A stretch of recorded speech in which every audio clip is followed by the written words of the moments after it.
Salut chers amis, nous voilà repartis dans notre merveilleuse série sur la foi qui déplace les montagnes. Oui, votre vie sera confrontée à des montagnes, à des oppositions, à des obstacles qui semblent inamovibles, qui semblent ne pas pouvoir bouger. Mais rappelez-vous, votre Dieu vous a dit: tout est possible à celui qui a la foi. Dieu peut tout faire. Dieu va tout changer. Dieu peut tout changer. Dieu peut changer une nation, un continent, un pays. Il peut révolutionner totalement une région, une entreprise. Il peut amener quelqu'un des ténèbres à la lumière, de la poussière, le faire asseoir au palais du roi. Ce que le monde appelle impossible n'est pas en réalité impossible. Tout est possible à condition qu'une chose soit manifestée, celle qui s'appelle la foi. Et la foi n'est pas facile. Jésus la compare à la manifestation d'un grain de senevé. Il dit c'est tout petit. La foi est simple. Et l'enseignement que nous sommes en train de partager vient pour vous simplifier la foi. N'essayez pas de voir la foi en gros. Prenez-la simplement comme Hébreux 11, 1 vous la donne. Rêvez, espérez, soyez fermes, ayez de l'assurance. Et aujourd'hui, nous touchons le 5e principe de la foi parce que nous sommes dans notre série 5 principes de la foi pour déplacer vos montagnes. Et nous sommes aujourd'hui à notre 5e principe. Tous ces principes vont simultanément.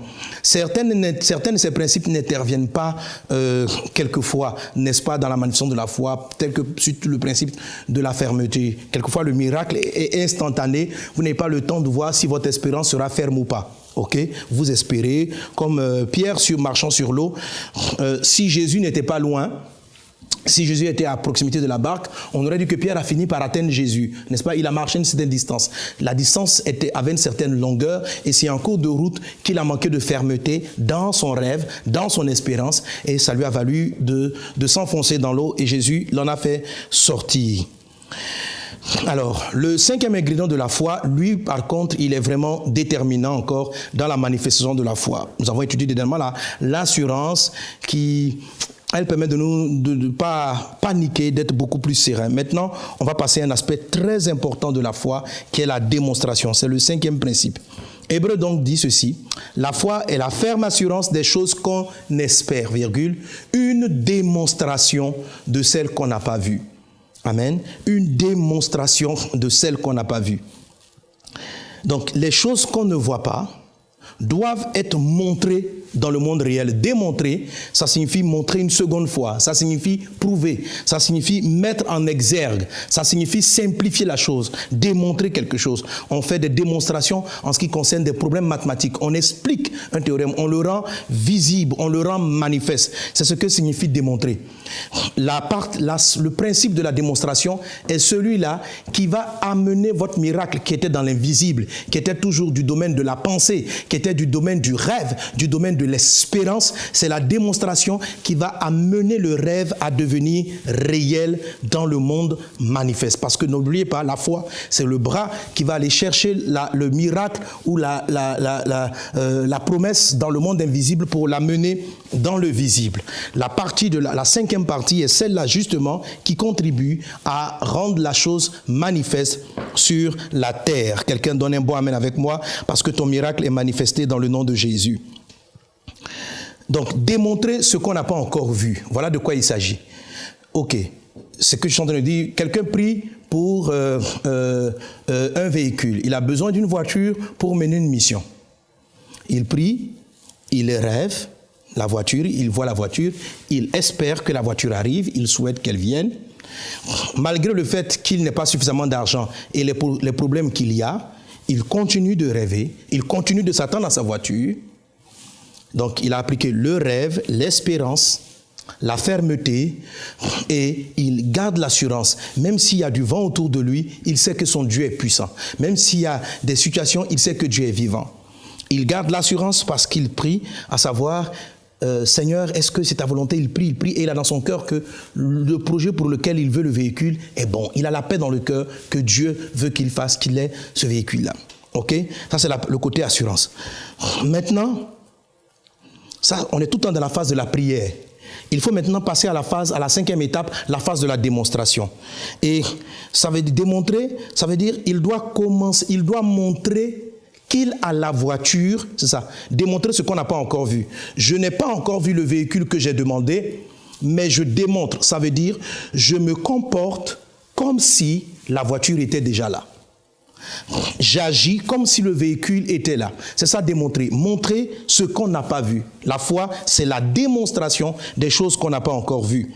Dans le livre de Marc, chapitre 11, au verset 24, le Seigneur dit ceci: « C'est pourquoi je vous dis, tout ce que vous demanderez en priant, croyez que vous l'avez reçu et vous le verrez s'accomplir. » Amen. Pour mieux comprendre la richesse de ce passage de Matthieu 11, 24, il faut même d'abord prendre le verset 23. Alors voilà ce que Jésus dit. Suivez bien. Ayez foi en Dieu.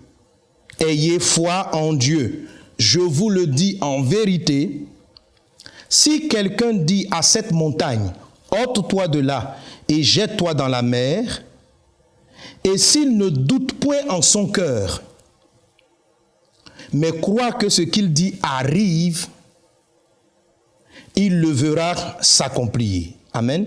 Vous allez bien voir l'histoire du temps entre le verset 23 et le verset 24. Il dit, si je vois une montagne, je vois une situation, un problème, et je dis, déplace-toi. Si je ne doute pas dans mon cœur, qu'est-ce que c'est que douter dans le cœur? Douter dans le cœur, c'est arrêter de rêver, c'est arrêter d'espérer. Douter dans le cœur, c'est avoir le désespoir. Mais si je continue de rêver, ça veut dire que je ne doute pas dans mon cœur, et ne doute pas en son cœur, mais croit que ce qu'il dit arrive. Là, ce qu'il dit, ce que j'ai dit, je sais que cela va arriver. Donc, je vois mon miracle un peu dans le futur. Il dit, il verra s'accomplir. Donc, la promesse est futuriste. Je vais la voir s'accomplir. Et on continue, il dit, c'est pourquoi je vous dis, tout ce que vous demanderez en priant, croyez que vous l'avez reçu.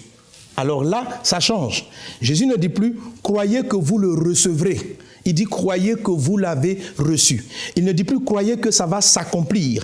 Il dit, croyez que vous l'avez reçu. Alors, dans la foi, il y a ces éléments-là. Il y a le moment où on sait, où on sent que ce qu'on a demandé va arriver. Ça, c'est la première partie de Hébreux 11, 1. Ça dit, la foi, c'est la ferme assurance des choses qu'on espère. Dans la première partie de la définition de la foi, on est dans le rêve, on est dans l'espérance. Dans la deuxième partie de la définition de la foi, toutes ces parties vont ensemble. Il dit maintenant, c'est la démonstration. C'est ce qu'on lit dans ce texte. Si je crois que ce que je dis va s'accomplir, et puis après, si je crois que je l'ai reçu, amen, il dit, c'est pourquoi je vous dis, tout ce que vous demanderez en priant, croyez que vous l'avez reçu, c'est-à-dire que la chose est déjà faite, croyez que vous l'avez reçu et vous verrez cela s'accomplir. Quelle est la différence entre croire que je vais recevoir et croire que j'ai déjà reçu? Je vous pose une question. Si vous répondez à cela dans votre cœur, vous répondez cela maintenant, vous allez mieux comprendre ce que c'est que la démonstration de la foi. Qu'est-ce qui peut faire la différence entre croire que ça va s'accomplir et croire que ça s'est déjà accompli? Il dit, croyez que vous l'avez reçu. Croire que ça va s'accomplir et croire que ça s'est déjà accompli. Amen. La différence est simple. Elle se trouve au niveau de votre attitude. Celui qui a déjà reçu ce qu'il demande se comporte, celui qui a déjà reçu, j'attends une voiture. Si la voiture arrive, qu'est-ce que je vais faire? Je vais changer ma façon d'être. Amen. Donc, pour que la foi fonctionne, il y a le temps où vous rêvez et il y a le moment où vous commencez à vous comporter comme si ce que vous avez demandé est arrivé. Amen. Comme si vous l'avez reçu. Toutes ces choses-là sont juste dans les pensées. Mais à un moment donné, vous devez avoir l'attitude comme si la chose était déjà faite. Et c'est ce que nous allons voir au travers de la parole de Dieu, comment développer cela. Alors, croire que ce que j'ai demandé est déjà arrivé. Qu'est-ce que cela peut changer dans mon attitude? Amen, amen, amen. La première des choses que ça va changer, c'est mon comportement. C'est ma façon d'être, c'est ma façon de me comporter. C'est une des choses que ça va changer. Une autre chose que ça changera dans ma vie, c'est mon langage. La démonstration vous amène à changer votre manière de parler. Amen. N'oubliez pas, on démontre une chose qui n'est pas encore là. Il dit démontrer ce que vous n'avez pas encore vu. La foi, c'est la démonstration de ce qu'on n'a pas encore vu. Il dit, si vous croyez que vous l'avez reçu, alors si j'ai reçu, je dois me comporter comme si la chose était là. Et qu'est-ce qui va changer dans ma vie? C'est mon attitude, c'est mon comportement. Amen. Amen.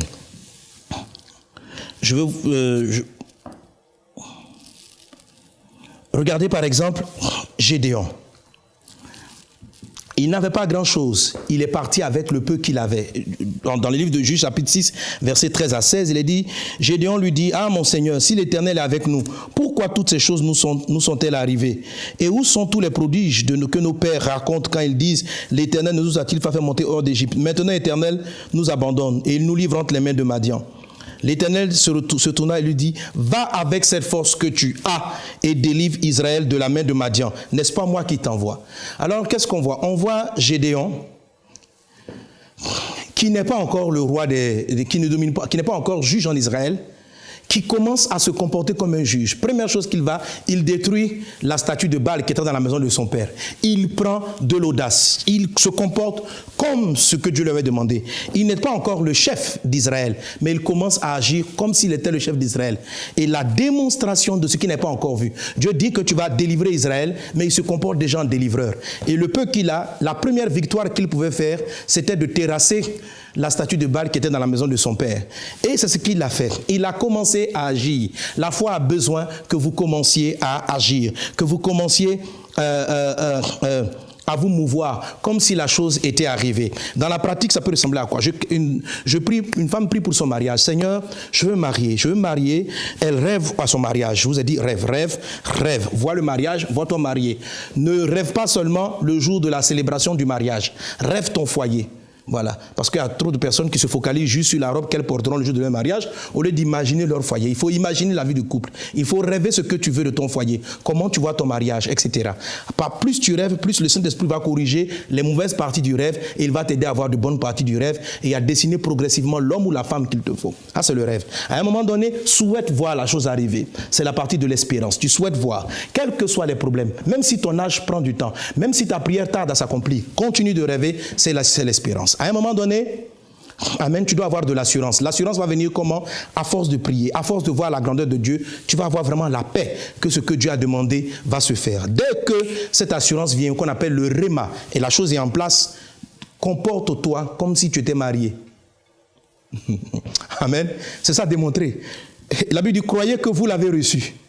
Donc, je demande le mariage, je crois que je suis marié. Amen. Mais je n'ai pas encore vu le mari. Je n'ai pas encore vu la femme, mais je crois que je suis marié. Alors c'est comment ça? Mais, par exemple, si vous êtes... Alors dites-vous ceci. Si je suis marié, qu'est-ce que je fais? Qu'est-ce que je vais faire? Vous allez vous rendre compte que peut-être que si vous êtes marié, vous allez rentrer un peu plus tôt à la maison. Avant, dans votre âge de jeune fille, vous passez le temps avec votre copine, vous parlez, vous passez à faire beaucoup de choses. Mais en tant qu'épouse, vous allez rentrer un peu plus tôt à la maison. Alors, commencez à changer cette habitude. Commencez à changer cette attitude. Allez avec ce que vous avez. Rentrez chez vous un peu plus tôt, comme si vous étiez marié. Vous n'êtes pas encore marié, mais vous démontrez ce que vous n'avez pas encore vu. Vous rentrez chez vous à la maison, vous rentrez plus tôt, et vous dites, ah, si j'étais marié, vous savez, Dieu va vous conduire, hein. Voilà ma table, mon mari allait s'asseoir ici. Il n'est même pas encore là. Alléluia. Il n'est même pas encore là. Et puis vous créez même une chaise pour lui, comme si vous étiez à table avec lui. Les gens vont penser que c'est de la folie, mais c'est cela la foi. Regardez ce qu'Abraham a fait. Il a démontré ce qu'il n'avait pas.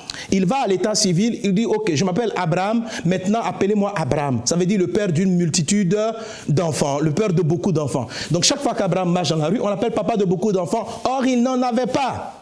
Il n'en avait pas. C'est ce qu'on appelle la démonstration. La foi doit être démontrée. Il faut passer à la phase active. Si vous ne démontrez pas, la chose n'arrive pas dans le monde réel. Pour que la chose arrive dans le monde réel, c'est comme si vous étiez enceinte, vous comprenez? L'enfant n'est pas encore là. L'enfant n'est pas encore là, mais vous démontrez la présence de l'enfant. En faisant quoi? En vous procurant le trousseau, en achetant les berceaux, en commençant à prendre les vêtements, n'est-ce pas?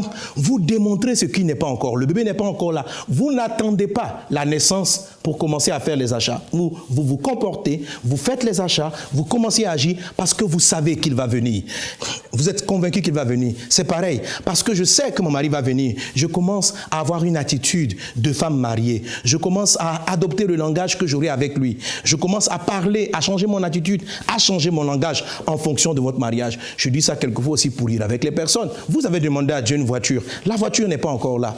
Alors remarquez ceci, vous dites, ah ben voilà, quand je vois des gens quand ils ont des véhicules, ils aiment mettre la clé sur leur doigt et puis tourner la clé comme ça. Alors il n'y a rien dans votre doigt comme la clé de votre voiture, commencez à marcher comme ça. Comme si vous tournez la clé. Il n'y a aucune clé. Vous commencez à vous comporter comme si vous avez un véhicule. Quand vous marchez, marchez même comme si vous appuyez l'accélérateur. Quelquefois, imaginez même quand vous passez la vitesse. Faites cela. Démontrez. L'Esprit vous conduira dans la démonstration. Développez la démonstration. Démontrez ce que vous n'avez pas encore vu. Vous n'avez pas encore vu la voiture, démontrez-la. Elle va venir. Observez toute la parole de Dieu. Elle est remplie de démonstrations de foi. Prenons le cas de Anne. La Bible dit, elle a prié. L'homme de Dieu lui a dit, femme, fais passer ton vin. Elle dit, je ne suis pas ivre. Et il dit, qu'est-ce qui se passe? Et elle dit, elle exprime son âme vers Dieu. Et qu'est-ce qu'il lui dit en retour? Il lui dit, va, tu as été exaucé. Dès qu'elle a entendu cette parole, Anne a été rassurée. La Bible dit, elle s'est levée. Son visage ne fut plus le même. Et avant même qu'il ne dise ça, elle avait fait une prière. Si j'ai mon enfant, je te l'offre. Elle a déjà déterminé et agi en fonction de l'arrivée de son enfant. C'est ce qu'on appelle la démonstration. La démonstration, c'est le pas de foi que vous posez. C'est l'action que vous posez avant de voir la réalité être manifestée. C'est ce qu'on appelle la démonstration. Démontre ce que tu n'as pas encore vu. Si quelqu'un à côté de toi bouscule, le dit, démontre ce que tu n'as pas encore vu. Démontre ce que tu n'as pas encore vu. Démontre ce que tu n'as pas encore vu. Amen. Donc il faut avoir l'attitude qui démontre toujours ce que vous n'avez pas encore vu. L'attitude fait que vous commencez avec très peu. Par exemple, vous voulez bâtir une entreprise, vous voulez commencer une vision, vous voulez gagner le monde entier à Jésus. Et vous savez que vous allez faire des évangélisations. Vous priez, Seigneur, donne-moi l'onction. Seigneur, accorde-moi la grâce. Seigneur, pourvois aux besoins. Vous n'avez pas encore grand-chose. Allez avec la force que vous avez. Démontrez. Commencez à faire les campagnes d'évangélisation sans le matériel. Commencez à faire ce que vous voulez faire sans le matériel. Démontrez ce que vous n'avez pas encore vu et vous allez voir la gloire de Dieu se manifester dans votre vie. Amen. J'ai rencontré il y a quelques années un homme dans un village en Côte d'Ivoire. J'étais avec des amis, on partait faire des évangélisations dans les villages. Mes parents ont une ferme dans la région centre de la Côte d'Ivoire. Et quand j'arrivais là-bas en vacances, je marchais avec des amis, on était à pied et on parcourait des kilomètres allant de village en village pour annoncer la parole de Dieu aux villageois. Et nous sommes arrivés ainsi dans un village, non loin de la ferme. Et arrivés là-bas, on était en train de faire notre plein air, on criait à la place du marché, on parlait de Dieu. Et un frère nous a approchés. Il a dit, ah mes frères, soyez bénis, j'ai mon église ici. On dit, waouh, c'est super ton église. Il dit, oui, oui, oui. Et puis il nous a raconté comment son église a été mise en place. Lorsqu'on est arrivé dans ce village, son église était pleine. Des âmes avaient été sauvées. Il nous expliquait que il évangélisait, les gens ne se convertissaient pas. Et Dieu lui a mis à cœur il a eu à cœur de construire le bâtiment de l'église. Vous savez, on est en Afrique, on est en Côte d'Ivoire. Dans cette région-là, il n'y a pas de briques, on utilise la terre pour faire les briques. Donc, il a utilisé la terre, il a fait les briques, il a fait sa petite case. À l'intérieur, il a installé il a pris des bois qu'il a coupés dans la forêt, il a fait des formes de bancs, il s'est créé une petite forme de chaire. Et il s'est arrêté sur sa chaire, il commençait à prêcher sans qu'il n'y ait personne dans la salle. Il s'arrêtait lui seul là et il parlait de Dieu. Croyant en Jésus, il prêchait comme s'il y avait la foule là présente devant lui. Il n'y avait personne.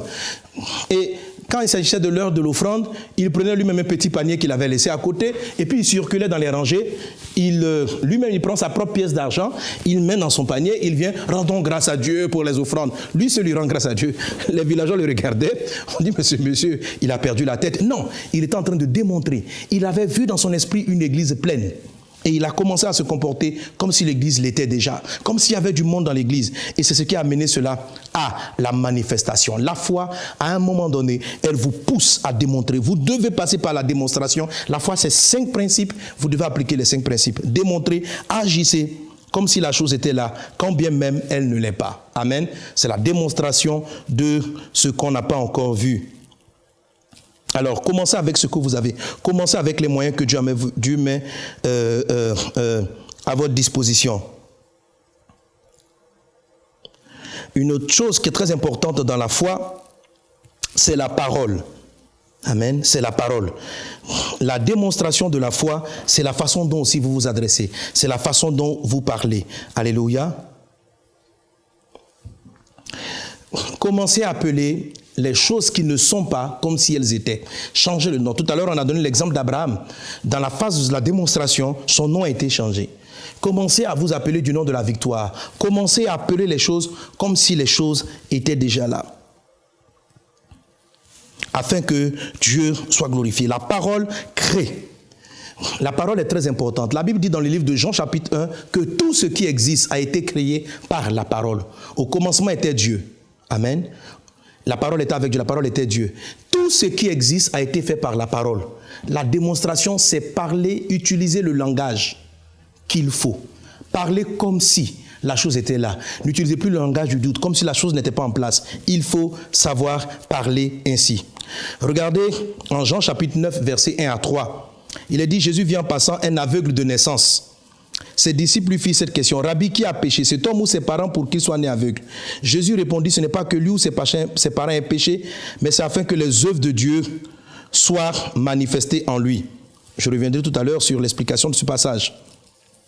On prend encore un autre texte en Jean chapitre 11, versets 11 à 14. Il est dit, après ces paroles, il leur dit, Lazare, notre ami, dort, mais je vais le réveiller. Les disciples lui disent, Seigneur, s'il dort, il sera guéri. Jésus avait parlé de sa mort, mais il crut qu'il parlait de l'assoupissement du sommeil. Alors Jésus leur dit ouvertement, Lazare est mort. Chers amis, dans l'étape, dans le principe de la démonstration, le langage est très important. Parce que la chose n'existe pas, tout est créé par la parole. Il faut que vous donniez, vous appeliez les choses avec les termes et les mots qui conviennent à ce que vous attendez. Donc, changez de nom, appelez les choses autrement, selon les choses qui vont vous avantager. C'est très important dans la démonstration de la foi. Vous priez Dieu, vous attendez Dieu pour la guérison d'un mal que la science dit incurable. Prenons l'exemple du cancer. Vous rêvez que vous êtes en bonne santé, vous espérez la bonne santé, votre foi ne bouge pas, vous respectez les 4 premiers principes, ok? Il faut que vous utilisiez le nom qui va faciliter la manifestation de votre miracle. Vous savez, par exemple, si vous souffrez de la grippe, vous n'aurez pas paniqué. Ce que je vais dire, j'aurais pu l'utiliser dans le principe de l'assurance. C'est un des éléments de l'assurance aussi, mais il fait partie de la démonstration aussi. Si on dit, oh, vous avez la grippe, vous dites, oh, je fais une petite grippe ou une méchante grippe. Mais ce n'est pas dramatique. Mais si on parle d'un cancer, vous savez, le mot cancer même simplement vous paralyse. Donc, commencez à ne plus appeler le problème des choses qui vous épuisent. Par exemple, si vous êtes célibataire, vous voulez vous marier, utilisez un autre mot, parce que le mot célibataire, ça fait seul. Voilà. Quand on dit par exemple à l'église, qui est célibataire? Ne vous sentez pas célibataire. Commencez à vous sentir bientôt marié, par exemple. Trouvez le mot qui sied. Donnez un mot, donnez un nom, changez le nom des choses, utilisez un nom qui montre que la chose est sur le point d'arriver. Utilisez un nom qui montre que la chose est plus près d'arriver. Changez le nom des choses, comme Dieu l'a fait pour Abraham. Démontrez cela. C'est ce que Jésus va faire ici. Il avait l'intention de ressusciter Lazare. Il avait l'intention d'apporter la guérison à Lazare. Or Lazare était mort. Mais vous savez, le nom mort est un mot un peu fatal. Quand on dit quelqu'un est mort, waouh, c'est triste, quoi. On est déjà un peu découragé. La mort, ça veut dire un peu la finalité. La mort, ça veut dire on ne peut plus rien faire. Après être resté un moment, Jésus dit à ses disciples, après ces paroles, il leur dit, Lazare, notre ami, dort. Jésus a appelé la mort le sommeil. Alors, la Bible dit, il dort, mais je vais le réveiller. Pourquoi Jésus a utilisé le mot? C'est un principe de la foi. Pourquoi Dieu appelle Abraham père de nombreux enfants? Le fait de changer de vocable, d'abord, c'est le principe vous donne de l'assurance. Si vous utilisez un mot qui est beaucoup plus aisé pour vous, au lieu d'appeler cela, par exemple, il y a une crise financière, il n'y a pas beaucoup d'argent dans le pays, n'appelez pas ça crise financière, appelez cela opportunité. Appelez cela opportunité. Ça va vous donner plus de l'assurance, mais c'est une démonstration. Vous croyez que ce qui est une crise sera pour vous un tremplin. Alléluia. Appelez sur l'opportunité. Et on dit que Lazare est mort. Jésus ne dit pas Lazare est mort. Il dit Lazare dort. Quand vous allez vivre des miracles, banalisez, entre guillemets, le problème dans vos mots. Utilisez des mots, utilisez des verbes, utilisez des adjectifs qui rapetissent le problème, qui le rendent plus acceptable pour votre âme, pour votre conscience. En utilisant ces termes, vous aurez beaucoup plus d'assurance, mais en les utilisant aussi, vous créez la chose afin qu'elle soit là. Alors Jésus dit, Lazare dort, mais je vais le réveiller. Les disciples disent, s'il dort, il sera guéri. Parce que lorsqu'on dort, on peut se relever. Et Jésus va le dire, Jésus parlait de sa mort, mais qu'il parlait de l'assoupissement du sommeil. Alors Jésus leur dit ouvertement, Lazare est mort. Donc Jésus savait très bien que Lazare était mort, mais il a utilisé volontairement un mot, amen, qui a favorisé le miracle et la manifestation de l'impossible. Alléluia. Et cela est récurrent dans la parole de Dieu. Amen. Deuxième chose, dans le langage, changer de nom, mais utilisez aussi par rapport à des situations que vous vivez, par exemple par rapport aux crises financières.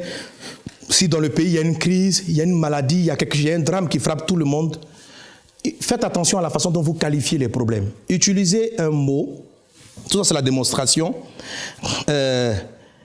qui donne de ce problème, qui présente ce problème comme étant une opportunité. J'ai appris ceci, je ne sais pas si c'est vrai, mais j'ai appris ceci, il faut que je demande à des amis chinois, que le mot utilisé en chinois pour parler de crise ou de conflit, le même mot qui est traduit par opportunité en chinois. C'est le même mot qui est traduit par opportunité. Donc, lorsque par exemple on décrit l'Afrique, où on dit la guerre, la crise, tous les problèmes, lorsque eux ils font leur journal, les informations, le mot qu'ils utilisent c'est le mot opportunité. Aujourd'hui, pendant que par exemple l'Afrique, l'Occident a commencé à fuir, on a peur des maladies, les Chinois arrivent en force et ils ont pris les marchés, ils deviennent de plus en plus riches. Peut-être parce qu'ils entendent dans leurs oreilles, au lieu d'entendre crise et problème, ils entendent opportunité. Tout le monde n'est pas mort dans ces endroits. Il y a des personnes qui prospèrent. Et aujourd'hui, l'Afrique est en train de s'en sortir.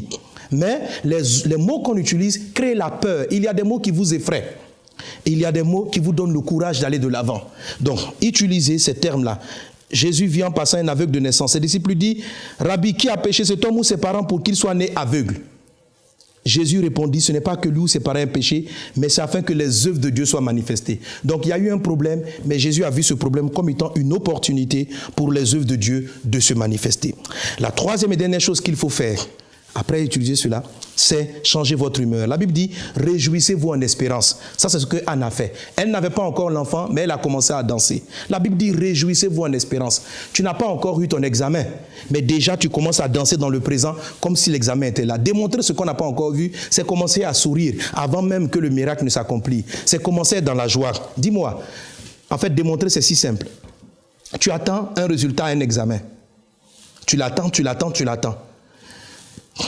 Faire comme si l'examen avait fonctionné, c'est s'imaginer, si l'examen marche, comment je vais me comporter? Et tu te rends compte que si l'examen fonctionne, tu vas danser, tu vas sauter. Ok? Donc, l'examen n'est pas encore arrivé, tu n'as pas encore eu le résultat, mais tu démontres ce que tu n'as pas encore vu. Tu danses avant de voir la suite. Alléluia. C'est ce que Anne a fait. Son visage ne fut plus le même. Son visage ne fut plus le même. Alléluia. C'est ainsi que vous démontrez la foi. Que le nom du Seigneur soit béni. Amen. Amen. Donc, ce n'est pas des choses qui sont très compliquées. Changer de langage, changer d'attitude, c'est cela la démonstration. Comportez-vous comme si la chose était là. Vous voulez bâtir une entreprise. Vous savez que vous allez avoir besoin de comptabilité. Commencez à étudier la compta déjà. Commencez à vous organiser. Commencez à vous comporter comme un directeur. Avant que l'entreprise commence, commencez à vous réveiller très tôt, comme si vous allez partir au travail, même si vous n'allez pas au travail. Habillez-vous comme si vous allez travailler, même si vous n'allez pas au travail. Prenez l'habitude l'habitude que vous aurez quand vous allez avoir ce que vous attendez avant que la chose n'arrive. Si ces 5 ingrédients sont dans votre vie, votre foi sera pleinement manifestée et la victoire de Dieu sera en vous. Que Dieu vous bénisse abondamment. Manifestons la foi et les 5 ingrédients de la foi, les 5 principes pour une foi qui déplace les montagnes. Que Dieu vous bénisse et à très bientôt. Amen.